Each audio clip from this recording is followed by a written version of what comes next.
हाय दोस्तों, मैं हूं आपका फ्रेंड नमीश निगोतिया एडवोकेट और आप देख रहे हैं मेरा YouTube channel legal advice for everyone. दोस्तों, दीवानी मुकदमे में जब पक्षकार अपनी प्लीडिंग्स पेश कर देते हैं तो क्या एक बार वाद पत्र या प्रतिवाद पत्र पेश करने के पश्चात उनमें संशोधन या अमेंडमेंट करवाया जा सकता है? आज के इस वीडियो में हम ये डिस्कस करेंगे। दोस्तों, amendment in pleading order 6 rule 17 में बताया गया है कि किस प्रकार से अपनी प्लीडिंग्स को अमेंडमेंट करवाया जा सकता है। लेकिन हम इससे पहले ही जाने कि प्लीडिंग्स क्या होती है। तो order 6 rule 1 of the code of civil procedure के अनुसार pleading shall means plaint and return statement.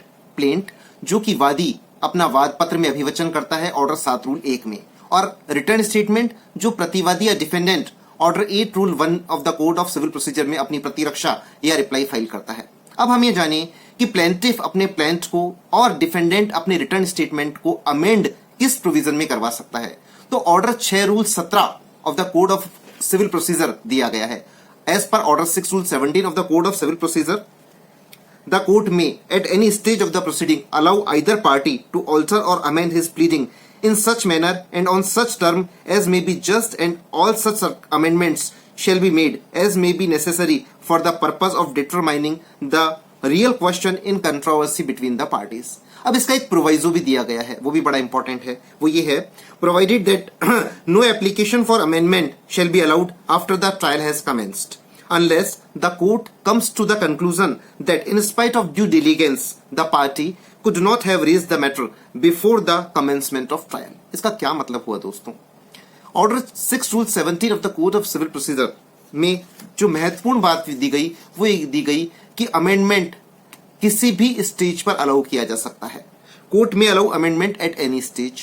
लेकिन कोर्ट को क्या प्रतीत होना चाहिए कि प्लीडिंग्स के जरिए कि अमेंडमेंट ऐसा है या जो संशोधन पार्टी सीख करना चाहती है वो ऐसा संशोधन है कि वो रियल कंट्रोवर्सी पार्टीज के बीच में है, उसको डिटरमाइन करने के लिए आवश्यक है।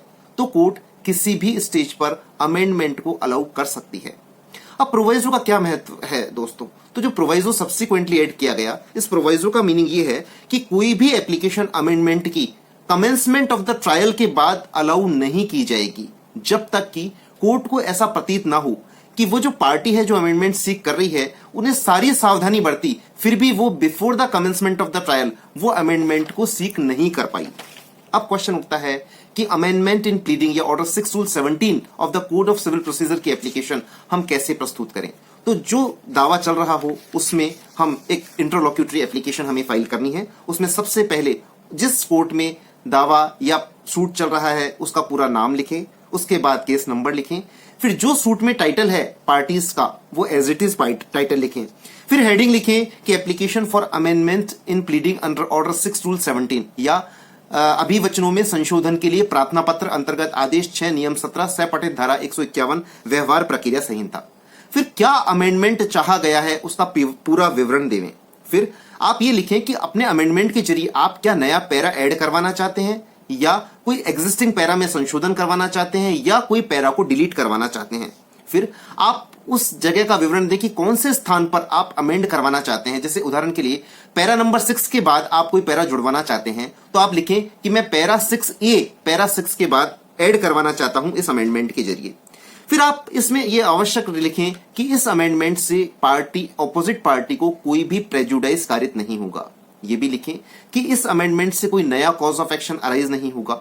ये भी लिखें कि यह अमेंडमेंट ऑनरेबल कोर्ट को रियल कंट्रोवर्सी पार्टीज के बीच में जो है या रियल डिस्प्यूट जो है उसको डिटरमाइन करने के लिए आवश्यक है। फिर आप जो जो अमेंडमेंट चाहते हैं उसके अकॉर्डिंग यदि रिलीफ कोई चेंज हुई है या अमेंड हुई है तो अपनी रिलीफ में भी अमेंड करें। एक बात ये अवश्य ध्यान रखें कि यदि अमेंडमेंट के जरिए आप कोई ऐसा अमेंड करवाना चाहते हैं जिससे कि नई कोर्ट फीस आपको देने की रिक्वायरमेंट है तो उस बारे में भी आप अपनी प्लीडिंग करें और वो कोर्ट फीस भी आपको देनी है। अमेंडमेंट इनऑर्डिनेट डिले नहीं होना चाहिए या अत्यधिक विलंब से नहीं होना चाहिए। यदि कोई नया सब्सिक्वेंट इवेंट दौरान दावा आपके लिए कोई नया फैक्ट अराइज हुआ है तो उससे आप अमेंड यदि करवाना चाहते हैं तो ये लिखें कि यह इवेंट या यह प्लीडिंग हम इसलिए कर रहे हैं क्योंकि यह इवेंट दौरान दावा हुई है, इस कारण से हम जब हमने इस दावा पेश किया था हम अमेंडमेंट तब ये हम नहीं प्लीड कर पाए थे, इसलिए अब हम अमेंडमेंट के जरिए अपने सूट में अमेंड करवाना चाहते हैं। इस एप्लीकेशन के साथ शपथ पत्र प्रस्तुत करें, जो भी रिक्वायर्ड डॉक्यूमेंट हो उनको लिस्ट ऑफ डॉक्यूमेंट के साथ प्रस्तुत करें, और मेरा सजेशन ये भी है कि अमेंडेड प्लेंट या अमेंडेड रिटर्न की एडवांस कॉपी भी इस एप्लीकेशन के साथ प्रस्तुत करें। अब प्रश्न उठता है कि अमेंडमेंट किस स्टेज पर सीक किया जा सकता है। तो दोस्तों, ऑनरेबल सुप्रीम कोर्ट ने, केस का नाम है BK Narayan Pillai versus Parameswaran Pillai, decide हुआ 13 दिसंबर 1999 को। तो इसमें कहा गया कि कोई भी पार्टी एप्लीकेशन अमेंडमेंट की फाइल करे तो कोर्ट किसी भी स्टेज पर, कोर्ट को ये डिस्क्रिशनरी पावर है कि वो किसी भी स्टेज पर अमेंडमेंट को अलाउ कर सकती है। एक और प्रश्न उठता है कि क्या अपीलेट स्टेज पर भी अमेंडमेंट सीक किया जा सकता है। तो ऑनरेबल सुप्रीम कोर्ट ने, केस का नाम है Nagappa versus Gurudayal Singh and others, case decide हुआ 3 दिसंबर 2002 को। इसमें ऑनरेबल सुप्रीम कोर्ट की बेंच ने कहा कि अमेंडमेंट अपीलेट स्टेज पर भी सीक किया जा सकता है। दोस्तों, हमारे नेक्स्ट वीडियो में हम ये डिस्कस करेंगे कि वो कौन कौन से कारण हैं जिनमें कि अमेंडमेंट कोर्ट द्वारा अलाउ किया जाता है जनरली, और उसके नेक्स्ट वीडियो में हम ये डिस्कस करेंगे कि कौन कौन से ऐसे रीजन हैं जिन पर अमेंडमेंट रिजेक्ट कर दिया जाता है कोर्ट के द्वारा। आज का वीडियो इतना ही। Thank you friends.